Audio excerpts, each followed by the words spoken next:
do culto hoje pela manhã. Confiados, Pai, na certeza do perdão, pela graça, Pai, do Cordeiro que foi morto em nosso lugar, pagando todas as nossas dívidas, das nossas ofensas, Pai, que nos levou a morrer, Pai, na escravidão da lei. O pecado que nos destituiu, Pai, da Tua face, da Tua glória. Religados, Pai, ao Senhor, por intermédio de Cristo Jesus, foi-nos dado o perdão dos nossos pecados, não por merecimento, mas por graça, Pai, que em misericórdia o Senhor nos deu. Todos, Pai, todos nós, absolutamente, Pai, nos desviamos de, em absolutamente nada, poderíamos fazer algo que pudesse contribuir, Pai, que pudesse acrescentar a Tua glória, ao Teu poder, ou até que pudesse somar ao motivo pelo qual o Senhor foi e é e sempre será tão gracioso com o Seu povo. Graça sobre nossas vidas em Cristo Jesus e o rendimento, então, Pai, dos nossos corações. Os nossos corações prontos e sinceros entregues ao Senhor. Salvos, Deus, pela Tua graça, não por obras, mas salvos pela Tua graça, suplicamos ao Senhor, nos mantém, Pai, nos sustenta nessa graça, pelo meio de graça pelo qual o Senhor nos salvou, a pregação da Tua palavra, pela Tua palavra, Pai, nos sustenta, Pai, nos mantendo de pé, queremos viver pela Tua glória, Pai, amamos o Senhor, perdoados os nossos pecados, ainda, Pai, uma súplica mais excelente, Pai, que nós fazemos, de uma provisão mais excelente, o alimento do pão vivo que desceu do céu, do verbo que se fez carne e habitou entre nós. Ó Deus, Ele que habita em nós, pela Tua voz, Pai, pela Tua palavra, enche-nos, transforma-nos, Pai, em nome de Jesus, edifica-nos. Converte, Pai, pecadores, arranca-os os seus corações orgulhosos fora, Pai, e lhes dá um coração novo, submisso, Pai, ao Senhor, que se rende, Pai, ao Senhor por completo. Ó Deus, em nome de Jesus, tem misericórdia de nós, mais uma vez essa noite.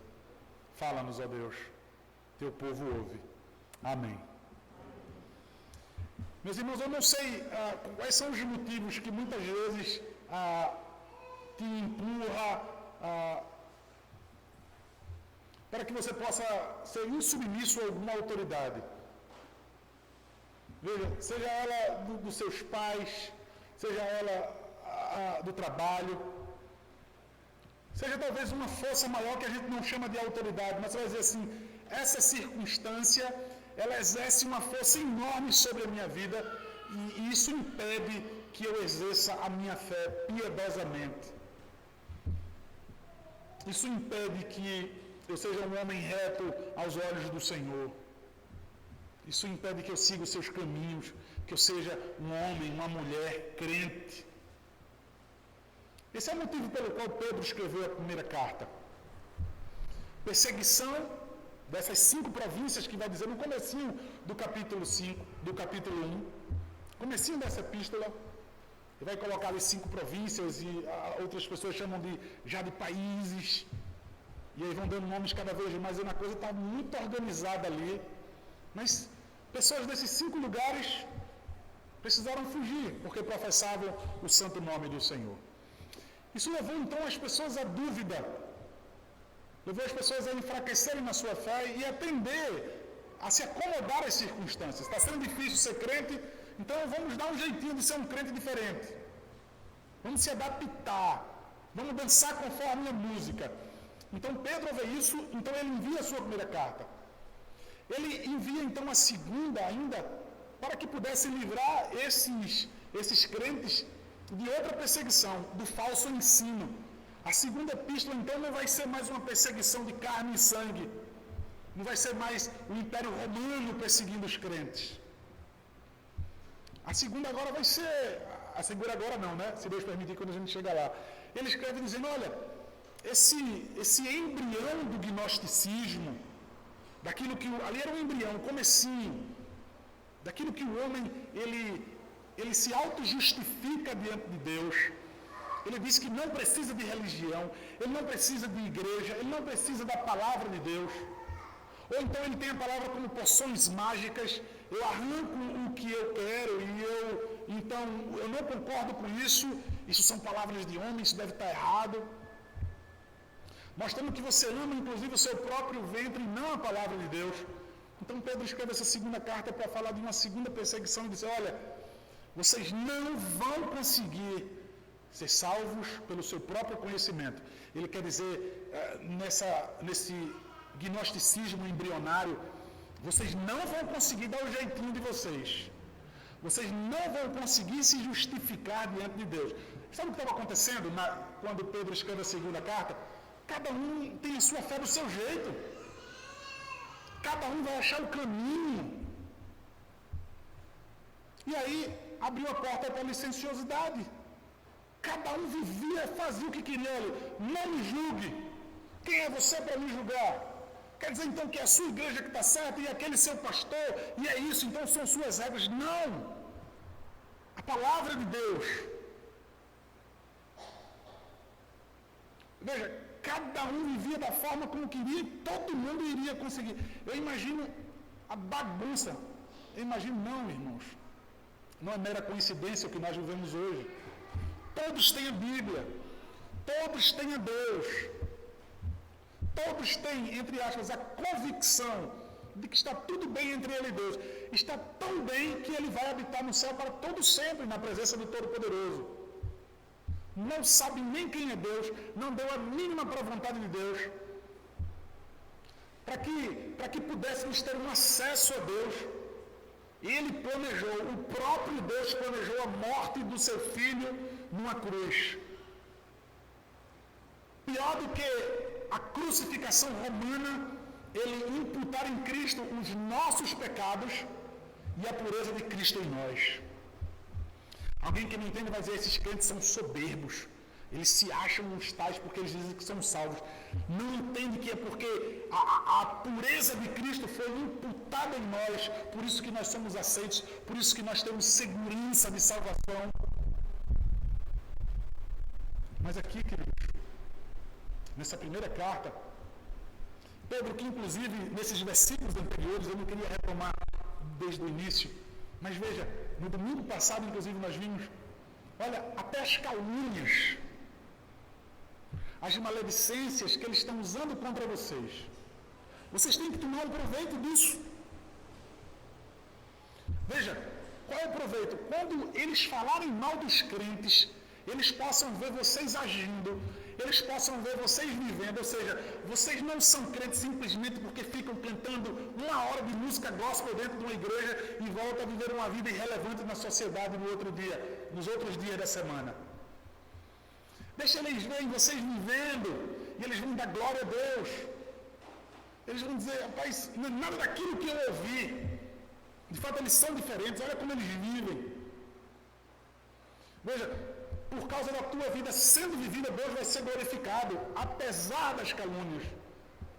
Então, uma das dificuldades que eu sempre estou trazendo para os irmãos, não apenas a morte, né? Não apenas perder os bens, a calúnia. Esses aqui que correram mesmo estão sendo caluniados. Por que vocês correram? Por que vocês estão batendo em retirada? É porque são desonestos, é porque roubam, é porque ficam voando no trabalho, é porque são fofoqueiros no trabalho, são desonestos. Parece muito com o dia de hoje. Parece muito com os dias de hoje. A mesma coisa, irmãos. A mesma coisa. Tiago, na carta que nós vimos anterior, fala sobre o mau uso da língua. Hoje pela manhã, em Provérbios, o mau uso da língua. Pedro quer trazer segurança. Pedro quer trazer conforto para esses crentes. Não desanimem em meio às dificuldades. Sejam elas os homens, sejam elas os opositores, sejam elas as circunstâncias da sua vida. Ele vai então colocar mais uma coisa aqui. Veja, as autoridades. Infelizmente, eu tenho circunstâncias em minha vida. Eu vivo num ambiente em que não tem como eu manter a minha fé. Eu acho interessante que em poucos versículos, veja, Pedro vai dizer, vocês vivendo em submissão às autoridades. Ele vai dizer, porque Deus mandou. Ele vai dizer isso de 3 formas diferentes. Ele vai dizer 3 vezes. Por causa do Senhor, porque essa é a vontade de Deus. E ele vai dizer no final, tema a Deus. É como se Pedro soubesse que ao escrever essa carta, ele já soubesse a desculpa das pessoas. Não, mas é porque não dá. Deus mandou assim. Mas veja, você tem que entender, Pedro, que você não está vivendo o que a gente está vivendo aqui. Para você é muito fácil, não está vivendo o que a gente está vivendo. Assim diz o Senhor. Não tem desculpas. Tanto, irmãos, que não tem desculpas, tanto que não tem outra opção, tanto que sua bela conversa, sua incrível justificativa que convence a todo mundo, não convence a Deus, que então ele coloca já no imperativo, sujeitai-vos. Veja, versículo 13, sujeitai-vos a toda instituição humana por causa do Senhor, quer seja o rei como soberano, quer as autoridades como enviadas por ele, tanto para castigo dos malfeitores, como para louvor dos que praticam o bem. Quando ele diz sujeitai-vos dessa maneira, sem que dê outra opção, não tem outra opção, ele coloca isso porque ele não espera outra coisa de quem é crente. É interessante a segurança que Pedro tem. Ele sabe que nem todo mundo aqui é crente que vai ouvir essa carta, que vai ler, até porque essas cartas eram lidas em várias igrejas, não somente para essas 5 províncias. Mas veja, para quem é crente, ele sabe que vai entender. É o que é esperado naturalmente de nós. Veja, é o que eu espero que vocês façam. Não usem a opressão do governo como desculpa para que vocês possam desobedecer as leis. Então ele diz aqui, quer seja ao rei como soberano e quer às autoridades. Ele usa um termo aqui, que muitas vezes no grego é uma palavra que é usada, que os romanos não gostavam muito. Ele se dirige a um rei como autocrata. Pedro não queria provocar aqueles irmãos gentios, aos romanos, os ímpios, os pagãos que iriam ouvir, certamente iriam ouvir isso. Mas ele quer falar sobre o poder político, que tipo de líder político eles têm. Os romanos queriam que chamasse César de imperador. Então ele usa essa expressão, rei ou autocrata, para que eles possam entender que tipo de posição é que ele tem sobre o povo e na verdade os aflige, na verdade faz mal. E também então ele coloca como soberano, ou seja, é o imperador mesmo que ele está dizendo, ou quer também os prefeitos, os outros que estão imbuídos de autoridade, como o apóstolo Paulo fala quando escreve a Timóteo. Então ele está querendo aqui generalizar. Toda a autoridade foi constituída por Deus e vocês devem obedecê-las. Veja o que ele vai dizer adiante. Tanto para castigo dos malfeitores, como para louvor dos que praticam o bem. Aí vocês podem hoje usar como desculpa dizer, mas pastor, isso era um costume da época.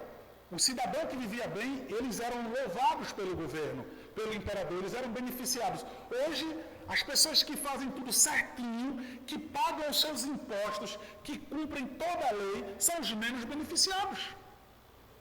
São tirados como trouxas e outras coisas, são os menos favorecidos. Quanto mais você é honesto, veja, não há essa justificativa. Ainda também que o nosso governo não puna os malfeitores, porque, veja, o que ele está querendo dizer é, um líder dessa natureza, ele deveria fazer bem aquelas pessoas de bem e punir os malfeitores. Então ele está dizendo, olha, Esse é o exercício daqueles que são líderes.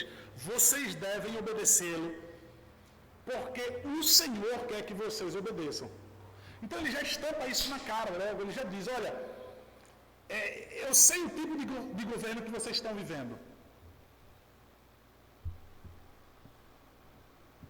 Vocês têm que obedecer porque é assim que o Senhor quer que vocês façam. João Calvino, ele vai dizer que todo governo, pior que seja, ele tem algumas coisas boas na lei. Talvez você vai se remoer agora e vai dizer, pastor, eu duvido muito. Calvino segue dizendo, o pior governo que seja, ele diz, é melhor do que a anarquia.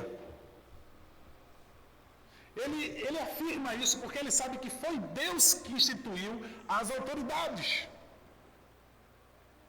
Para que o mundo não viva como bestas, é assim que ele vai dizer.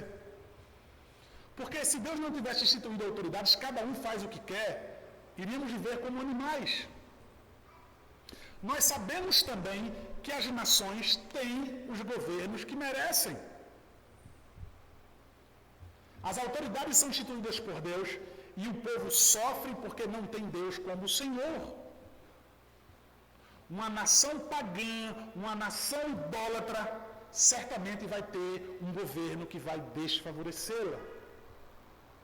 Uma nação que, no censo, que vai dizer milhares e milhares que se dizem crentes, só sabem cantar e pular e fazer carnaval gospel, certamente não podem esperar outra coisa, a não ser o rigor desses homens maus.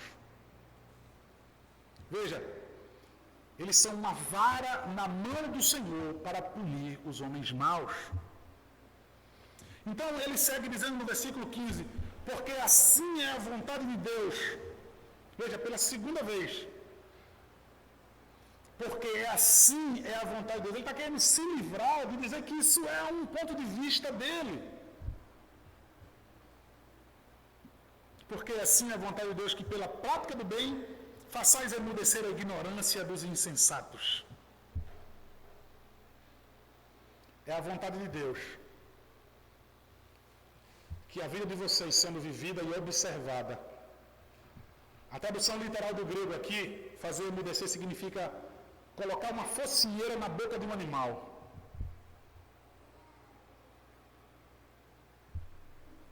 Aqueles que ferozmente abrem a boca para falar dos filhos de Deus, para difamar, para caluniar. E hoje de manhã nós vimos em Provérbios, a calúnia, a difamação, ela surte efeito sim. Vai fazer mal à igreja de Cristo. Vai solapar, vai abalar, vai mexer com a estrutura, vai destruir famílias. Mundos se autodestroem, muitas vezes por causa de palavras, por causa de mentiras. Ele está passando uma segurança e dizendo assim, olha, como ele disse nos versículos anteriores que nós vimos no domingo passado, apesar das difamações, das mentiras sobre vocês vivendo, vocês vão colocar uma focinheira na boca daqueles que falam mal de vocês. Mas veja, uma igreja inoperante, uma fé ociosa, tanto da igreja como um todo, como nós mesmos, como corpo, cada um de nós, o que é que eu estou fazendo para salgar esse mundo? O que é que eu estou fazendo para iluminar esse mundo com uma luz que não é minha? Que diferença eu estou fazendo nesse mundo? Veja, eu não vou dar muita ênfase nisso, a não ser aquele discurso de seja você a diferença que você quer ver no mundo, aquilo que vocês já tanto ouvem. Veja, mas um padrão de vida, de conduta elevado, que vai lhe custar muito. Emudeça a ignorância dos insensatos. Veja, a ignorância dos doidos. Porque quem fala de um filho de Deus, quem fala aquilo que não sabe, é maluco, é um tolo. em toda a propriedade profunda da palavra tolo. É isso que ele quer dizer. Veja, sabe por que eles são falta de senso? Sabe por que eles são tolos? Sabe por que são doidos? Porque eles desconhecem aquilo pelo qual vocês vivem. Ele quer dizer, irmãos, não esperem outra coisa do mundo. Vocês vão incomodar. O modo como vocês vivem vai incomodar, por mais reto que seja, fanático, falso moralista, e entre N coisas que são atribuídas aos crentes. Emudeça a boca daqueles que, por não conhecerem o modo digno pelo qual vocês vivem, o Senhor Jesus Cristo, o Evangelho, eles falam coisas que de fato beira a loucura. O versículo 16 diz, como livres que sois,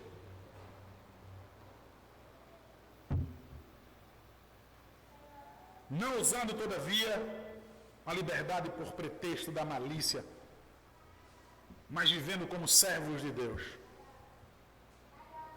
Eu sou livre. Veja, eu sou crente, então eu sou livre. Eu não me sujeito a nenhuma ordenança, a nenhuma lei.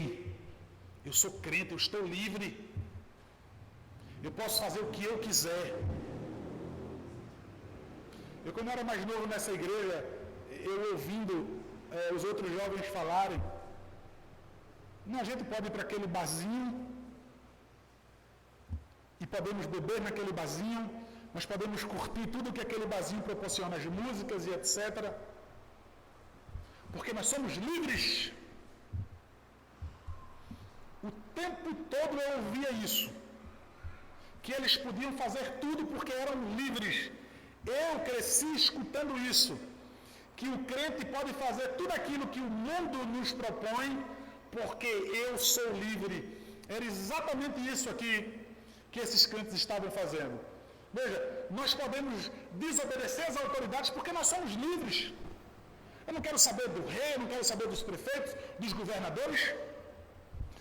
Não vou pagar esse imposto porque é desonesto, ou seja, eu não vou dar a César o que é de César, porque também tu nem dá a Deus o que é de Deus.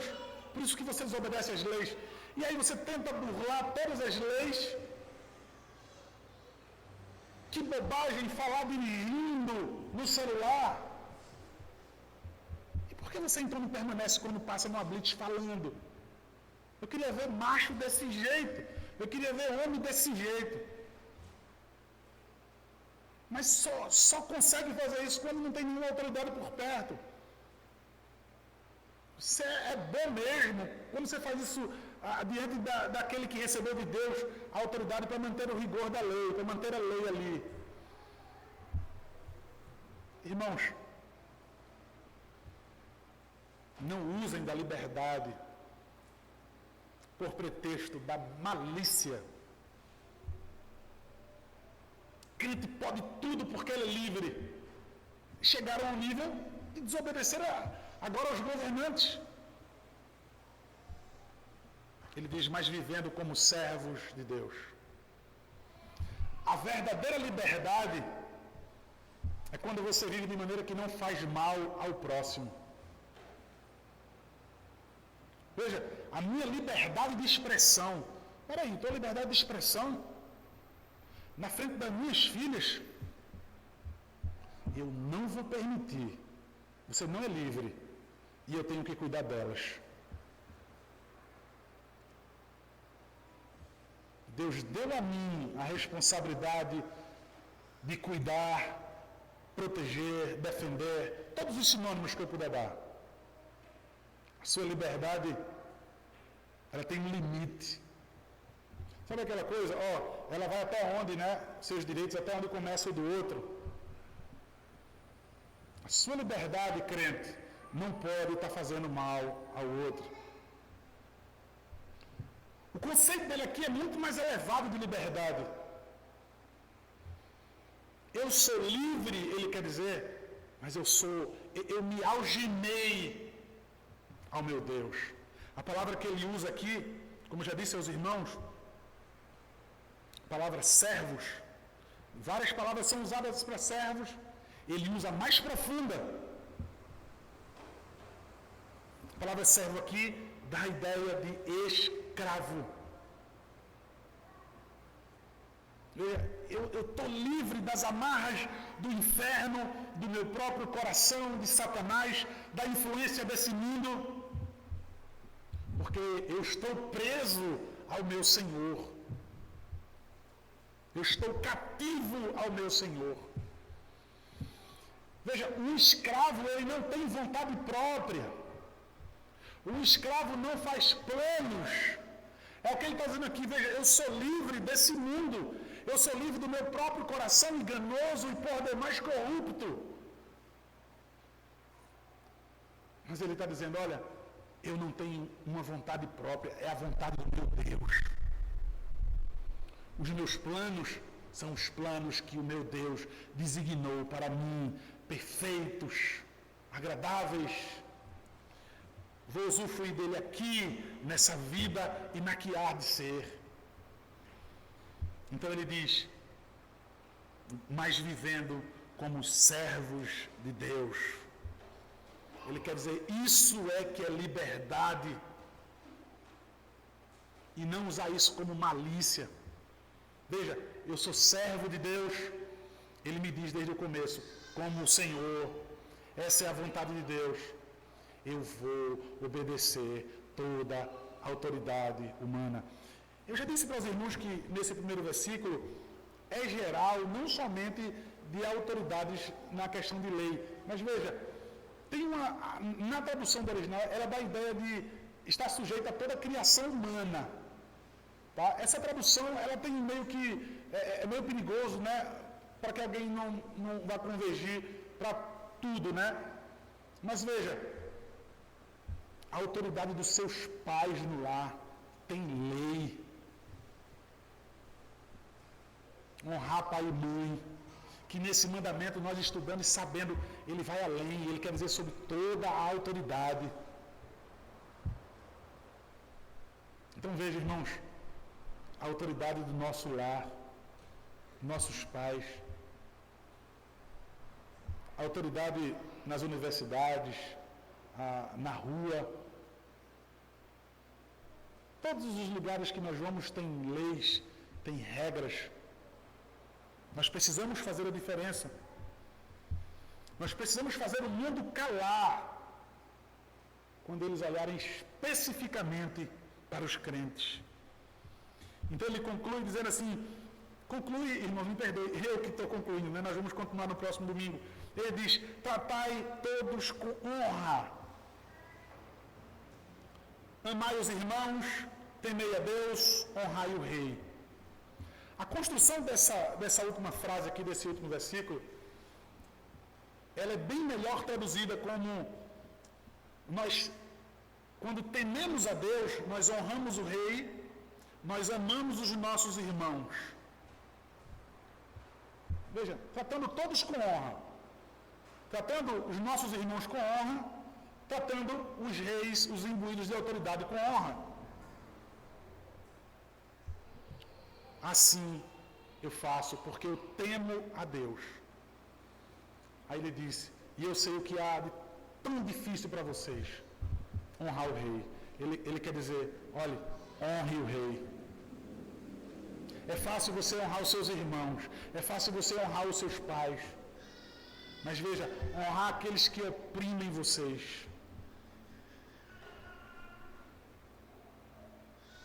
Honrem o rei. Irmãos, veja, nós temos os nossos meios de protestar contra as autoridades, de maneira pacífica. Está dentro da lei nós exigirmos dele aquilo que eles prometeram, aquilo que é dever deles para nós. Mas de modo nenhum desrespeitar, de modo nenhum zombar, de modo nenhum desobedecê-los. Como nós vamos conseguir fazer isso? Se nós temermos em primeiro lugar a Deus. Isso nos leva à reflexão. Eu nem amo os meus irmãos, eu nem amo a fraternidade, eu nem amo a irmandade. Essa palavra honra aqui, ela não é traduzida como tão elevada, essa honra ao rei de dizer assim, olha, eu vou, por causa desse governo corrupto, maligno, eu vou dar minha vida e vou colocar ela acima de Deus. Não é isso. Quando ele fala honrar o rei, ele está querendo dizer assim, abaixo de Deus. A palavra aqui é traduzida melhor como respeito. Essa palavra honra aqui não é tão elevada, mas ela significa respeito. Veja, amem os seus irmãos. Respeitem a todos. Ele quer dizer, agora observe, irmãos, respeitem a todos, é o que ele vai dizer. Agora, como Gálatas 6,10 diz, fazer o bem a todos, mas principalmente aos domésticos da fé. Você vai respeitar os homens maus, os ímpios, aqueles que lhe fazem mal, aqueles que lhe perseguem. Você vai respeitar aquele patrão no trabalho. Você vai trabalhar mais do que ele exige. Você vai chegar em casa quebrado, mas como um homem, provendo para a sua família. Agora, com os seus irmãos é diferente. Ele vai dizer, você vai amar os seus irmãos. Trate a todos com honra, mas amem os seus irmãos. Amor que é muito mais do que sentimento, mas sendo realizações. Veja, Cristo provou o seu amor na cruz,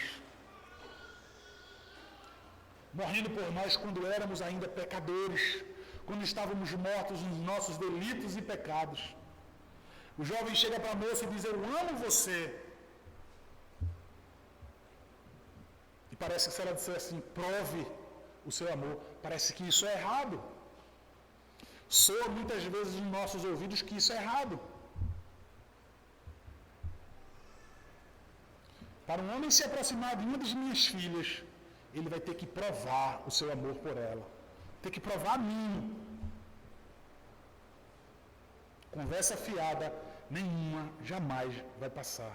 Veja, existia malícia na forma de tentar burlar as leis. Existia malícia de como eu vou amar os meus irmãos.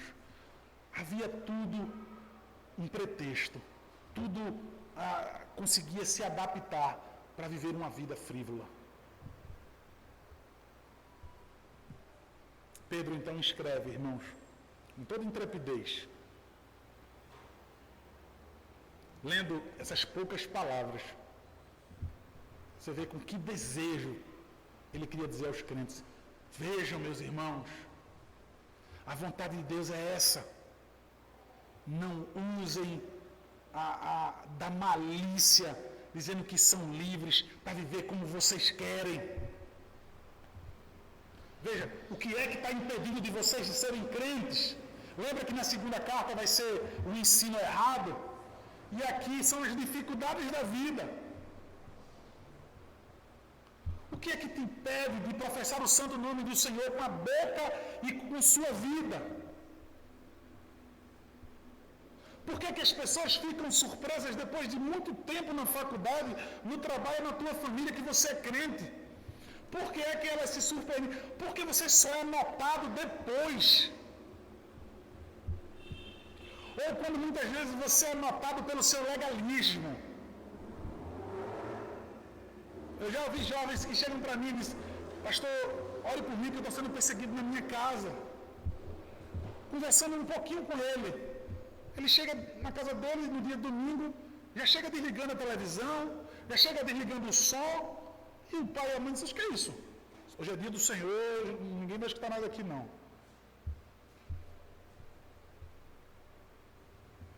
Dentro da casa dos pais, vai estudar, crie vergonha, vai trabalhar. Se você conseguir construir um lar e uma família, você vai poder viver de modo que vai fechar a boca dos ignorantes e insensatos. Você vai poder fazer a vontade de Deus ali. Mas desculpinhas, veja, ainda nos jovens, pastor, eu não consegui ir para a igreja, porque meus pais me proibiram. Eu já chorei com muitos jovens. Mas um pai proibiu o filho de ir para a igreja. Que mundo louco. Na maioria das vezes, existem uns casos sim, mas na maioria das vezes, faz nada, pastor, dentro de casa para ajudar. Não forra nem a cama dele, não lava nem o prato que come, tira nota baixa. Aí quando chega domingo ele diz, eu quero dinheiro para ir para a igreja. É cheio de autoridade. E aí larga as suas atividades todinhas e diz, não, o domingo é do Senhor e eu quero passar o dia na igreja. Mas para todo mundo e para o seu coração enganoso, ele está sendo oprimido pela autoridade dele. Eu não consigo ser um crente desse jeito. Eu tenho que sair de casa. Ele não quer sair de casa honrando o pai e a mãe, ele quer se ver livre daquela autoridade. Não consegue nem sair de casa. Sair de casa não come, não vive. Qual tem sido a autoridade opressora na tua vida que tem impedido que você exerça, de fato, a sua fé? Você é obrigado a mentir no trabalho? Você é obrigado a caluniar os outros funcionários para poder passar por cima deles e pisar neles para poder subir a algum cargo? E as pessoas têm você como terrível, como escória da humanidade, não porque mantém a sua fé viva, mas porque é um mau funcionário, porque é um ser humano perverso, e depois chega aqui na igreja querendo cantar os salmos. Pedro estava falando de uma realidade aqui. Deus está falando de uma realidade aqui, que os oprimia. Veja, irmãos, ele não está falando aqui dessas filosofias comunistas dos dias de hoje.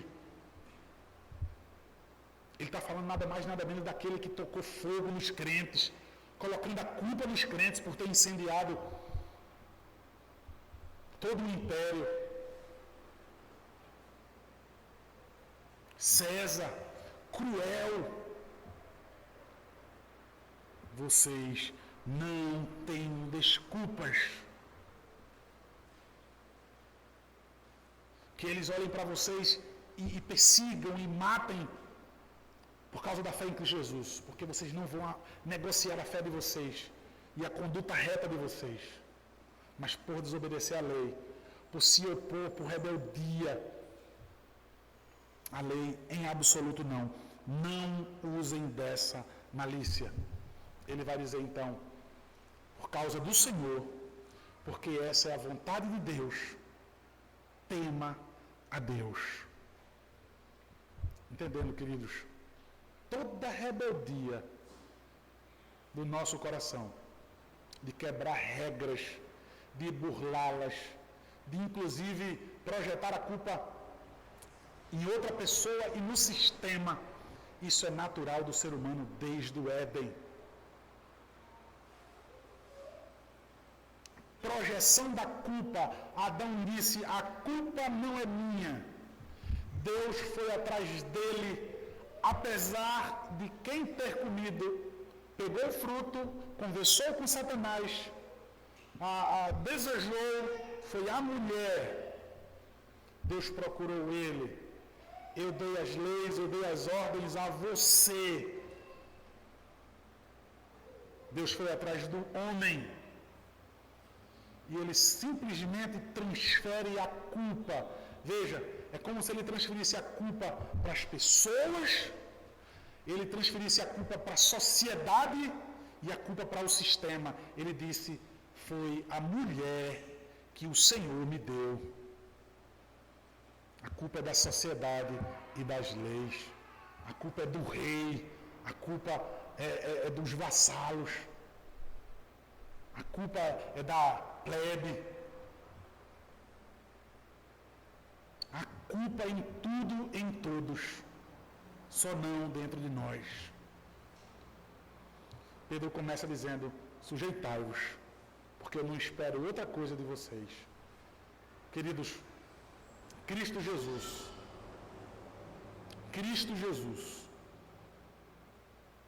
em toda a sua majestade e glória, ele se sujeitou à sua criação.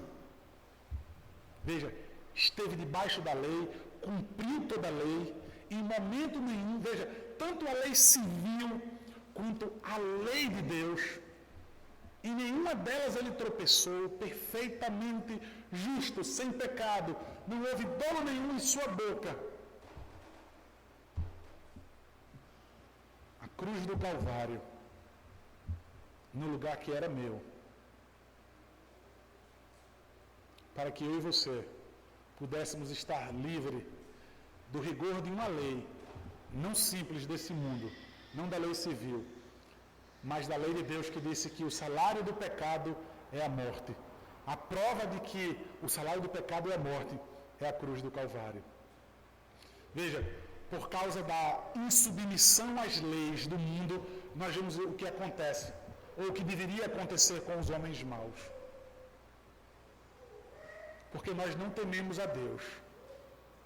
Porque nós não damos a mínima para a sua lei.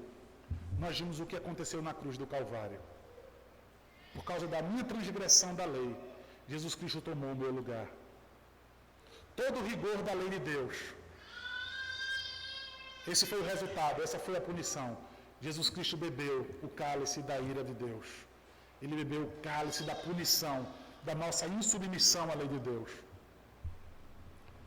Para que ele pudesse dizer, vocês são livres, agora vocês são livres para me obedecer. Eu estou livre, eu entrego meu coração ao Senhor pronto e sincero. Que assim seja, meus irmãos, que assim seja nessa noite. Rendição, submissão completa dos nossos corações ao Senhor Jesus. Amém.